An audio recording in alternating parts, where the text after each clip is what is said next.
Bonjour à tous et bienvenue dans cette courte vidéo dans laquelle je vais répondre à l'une des questions que l'on me pose le plus souvent. Cette question porte sur la position des mains au piano. Certains parmi vous m'ont rapporté qu'ils avaient quelques douleurs soit aux doigts, aux mains ou aux poignets pendant qu'ils pratiquent leur instrument. Alors il faut savoir que ces douleurs ne sont pas forcément mauvaises, elles peuvent avoir deux principales origines. Soit vous faites un mouvement nouveau avec votre corps, en l'occurrence quand on apprend le piano on fait plein de nouveaux mouvements, notamment au début où on va demander à notre corps et nos mains particulièrement de faire des mouvements très bizarres qu'on n'a pas l'habitude de faire comme ça au quotidien. Par exemple dans la vie de tous les jours, on sollicite très peu ces deux derniers doigts qui sont du coup très faibles.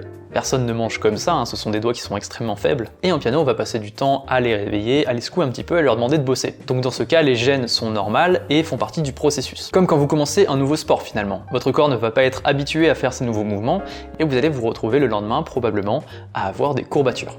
Ce phénomène est normal, c'est simplement une adaptation du corps, et en piano c'est pareil, c'est normal au début que le corps cherche à faire des petites adaptations. Ça c'était le cas numéro 1. Cas numéro 2, et c'est celui-là qui nous intéresse, soit vous avez du coup une mauvaise posture qui vous cause des douleurs qui ne sont pas normales, soit dans votre posture de base, soit dans la manière dont vous déplacez vos doigts sur le piano par exemple. Le piano, on a de la chance, c'est pas l'instrument le plus technique du monde. Par rapport à d'autres instruments, le piano, on appuie sur une touche, ça sonnera bien directement. Par rapport à la trompette par exemple, j'ai un ami qui me racontait que pour son premier cours de trompette, il est arrivé à son cours avec sa trompette flambant neuve, super fier. Son prof lui a dit « elle est très jolie ta trompette mais range-la, tu vas pas la toucher pendant 1 an ». Et ils ont passé la première année juste à faire ça. À apprendre juste à exercer une pression avec les lèvres. Je suis pas un expert, je vais pas en parler plus que ça, mais j'ai cru comprendre que c'était très technique. Par rapport du coup au piano, où en jour 1 c'est très intuitif, et on peut jouer 2-3 choses très sympas dès le premier jour. La position est assez intuitive finalement, c'est comme si on s'asseyait à une table. Bon néanmoins il y a 2 ou 3 choses où savoir, que ce soit sur la posture ou la technique pianistique, et c'est ce qu'on va voir tout de suite. Premier point, la posture. Quelle doit être votre position au piano? Ici on a principalement 3 choses, votre assise, la position de vos bras et de vos mains. Concernant votre assise, l'idée c'est de ne pas être avachi, mais de se tenir droit face au piano. Je vous montre très simplement, vous allez avoir les coudes qui sont au niveau du piano, de la même manière que si vous asseyez à une table à manger. Maintenant, venons-en à vos mains. Ici, l'erreur la plus fréquente que je vois chez les pianistes débutants, c'est de jouer avec les doigts à plat, comme ça.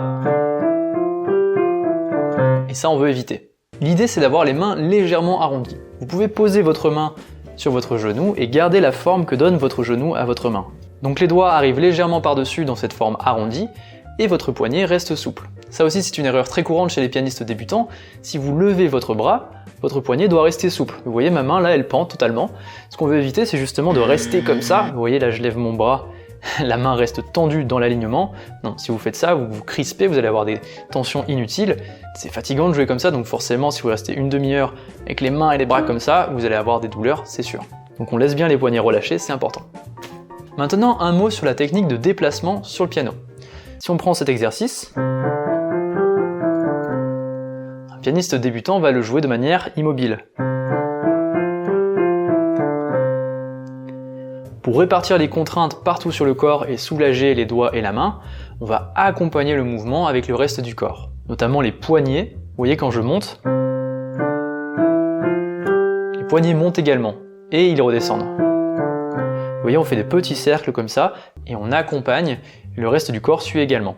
Alors sans trop se déhancher bien sûr, mais c'est toute une souplesse à avoir dans le corps. Là, j'exagère pour l'exemple, mais vous avez compris l'idée. D'ailleurs, le maître mot, les 2 maîtres mots pour éviter les douleurs, ce sont la souplesse et la mobilité. Au début, vous n'allez avoir ni l'une ni l'autre, mais en bougeant progressivement, vos doigts vont acquérir une mobilité, une fluidité dans les déplacements et de la souplesse. D'ailleurs, vous avez également des exercices actifs à faire pour assouplir vos poignets, vos bras, votre dos. Personnellement, j'ai pris le réflexe d'assouplir régulièrement mes poignets en faisant ce type de mouvement, où je viens étirer mon bras et mon poignet, comme ça.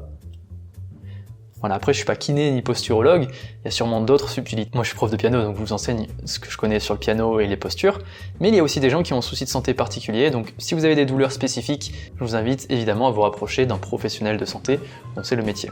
J'espère que ces quelques conseils vous auront plu. Si ça n'est pas encore fait, abonnez-vous à la chaîne pour soutenir mon travail et dites-moi en commentaire des sujets que vous aimeriez que je traite. Je les lis tous et ça me donne des idées pour de futures vidéos.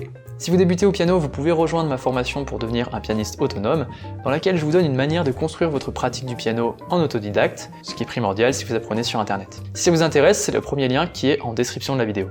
Merci d'avoir suivi la vidéo et on se retrouve la semaine prochaine.